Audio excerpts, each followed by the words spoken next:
The point I'm trying to make is like you can go into any random Ilhan Omar post on any given day, posting about any topic, and you are going to see ugliness and nastiness on an extreme level on every single one of her posts. And then I'll just play the clip again. We'll stand up to crazy Nancy Pelosi who ruined San Francisco. How's her husband doing, by the way? Anybody know?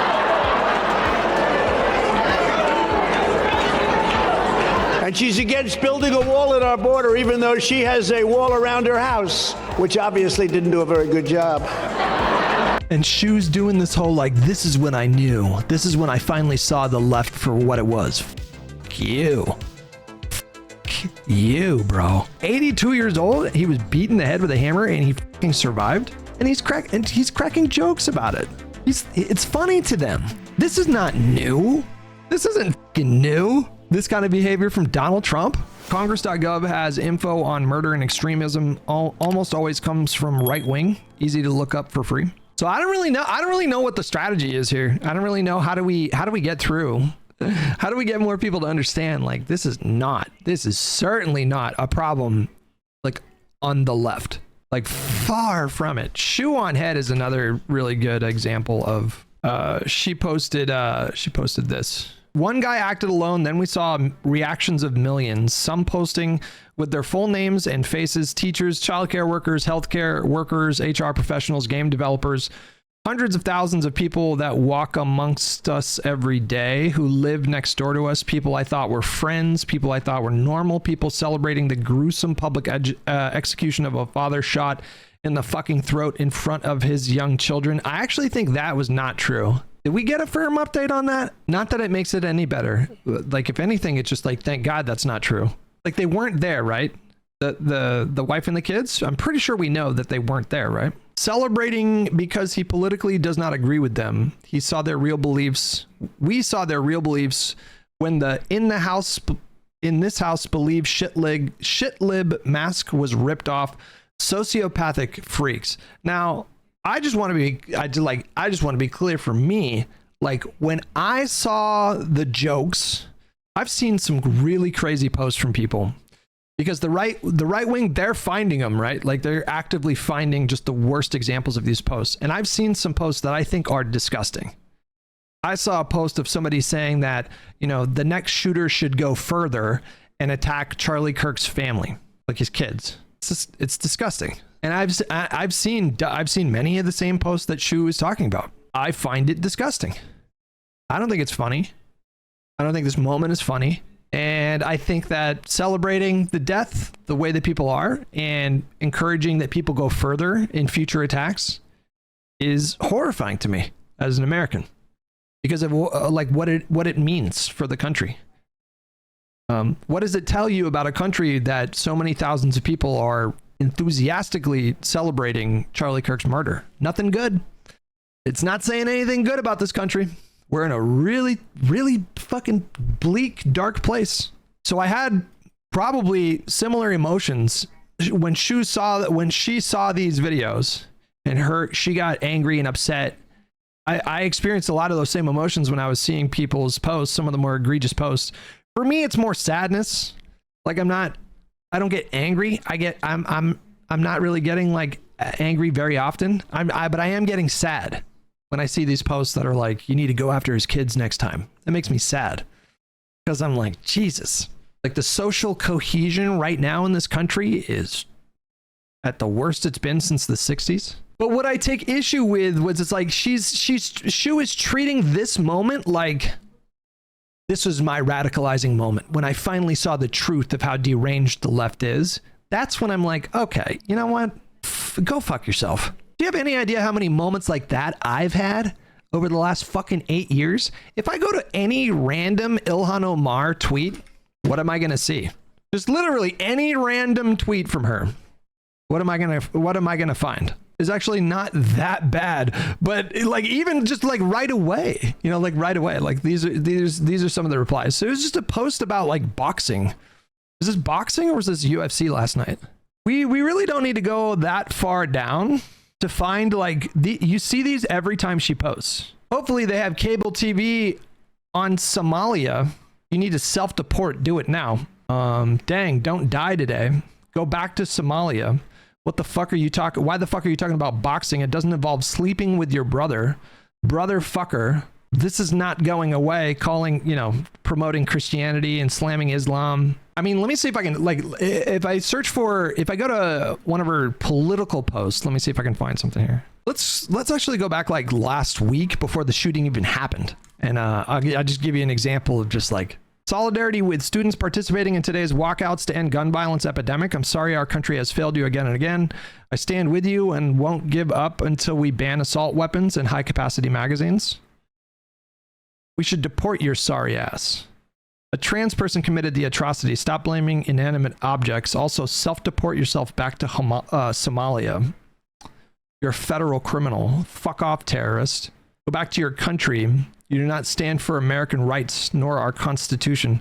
The point I'm trying to make is, like, you can go into any random Ilhan Omar post on any given day, posting about any topic, political or something completely unrelated to politics, and you are going to see ugliness and nastiness on an extreme level on every single one of her posts. And then I'll just play the clip again. This is less than a year ago, I think. This is Donald Trump. Will stand up to crazy Nancy Pelosi, who ruined San Francisco. How's her husband doing, by the way? Anybody know?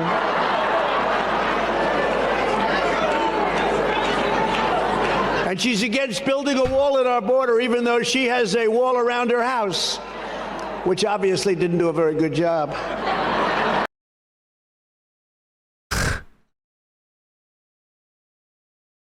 And Shoe's doing this whole, like, this is when I knew. This is when I finally saw the left for what it was. Fuck you. Fuck you, bro. What? Excuse me? Like, we've been screaming about how completely off the rails MAGA has gone in the last 8 years, to the point where the leader of the party was cracking jokes about the fact that a man beat another 82-year-old man in the head with a hammer, split his skull. The guy ended up in critical condition in the hospital. He could have died. He could have very easily died. I'm kind of amazed that he didn't die. 82 years old, he was beaten in the head with a hammer and he fucking survived. And he's cracking jokes about it. It's funny to them. This is not new. This isn't fucking new. This kind of behavior from Donald Trump, this isn't new. And Shoe0nHead wants to pretend like this is a problem that's only happening in left-wing spaces. I agree. I agree with her that the reactions to Charlie Kirk's murder are they represent a huge problem in this country. There's a rot. There's a deep division in this country. And it's so bad right now that it's very difficult to imagine an off-ramp for the foreseeable future. It is a problem. And quite frankly, there are a lot of completely deranged lefty voices on social media that I think promote violence. And have you guys seen this post from Kaya Walsh? Are you familiar with her? She was like the 17-year-old staffer for Elizabeth Warren back in 2020 or something like that. I mean, this is just one example, right? She recently went to an Iranian factory that makes drones, and she like spoken to the camera and was doing like fucking anti-American propaganda. Like, what the how did this person get radicalized? Like, what radicalized this person? Shoe is not wrong that there are young people that are being radicalized by really insane leftist kind of stuff. Ghostly George with $5. Right wingers to this day still make fentanyl Floyd jokes. They can spare me their pearl clutching.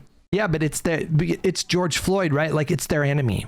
Like, it's that meme, man. Who's got the meme? The meme is like, how I rest at night knowing that all of my enemies are ontologically evil, and therefore anything I do against them is justified. And it's just someone who's like sleeping soundly in a bed.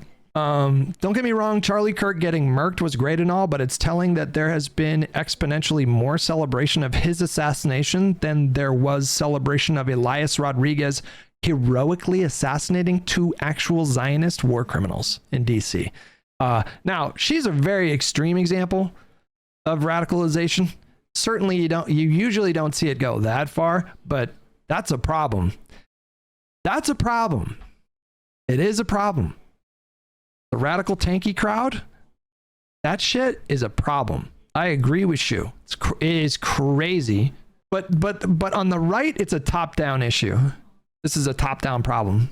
It's coming from the very top of the Republican Party. You can't compare Trump being a bigot and using dark humor to someone that didn't die. I guarantee you he wouldn't have cheered if the husband died.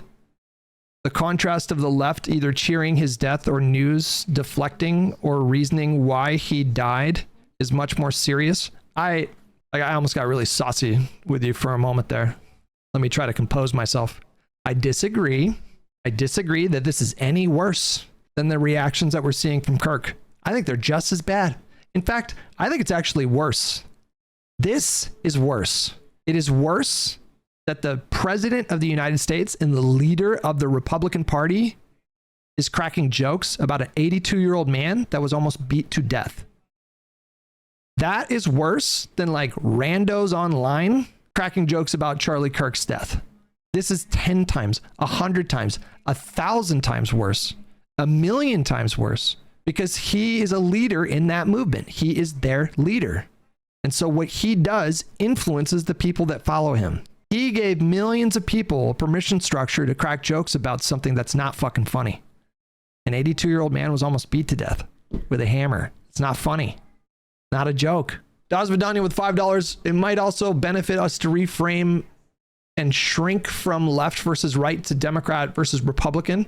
I think it allows us to better define who is on our side. I mean, I agree, but I think for like your average MAGA person, they think that like the Kaya Walsh person that I put on the screen a few minutes ago, they think she's like a Democrat, you know. It doesn't matter how much you distance yourself from the most extreme voices on the left. The Fox News and the Matt Walsh and the fucking all that, like their whole thing is they want to obfuscate and lie and tell their followers that, you know, the fringe lefty voices represent the mainstream in the Democratic Party. So, but I mean, I take your point. I think you're right. Daz Vidani with another $5. I think first we have to do a better job of recognizing that some of these content creators, i.e. Shoe, were LARPing as not being biased right wing. I mean, we've known that for a while, that whole thing, like she's been very not so subtly appealing to a right wing audience, specifically a right wing male audience for years, you know.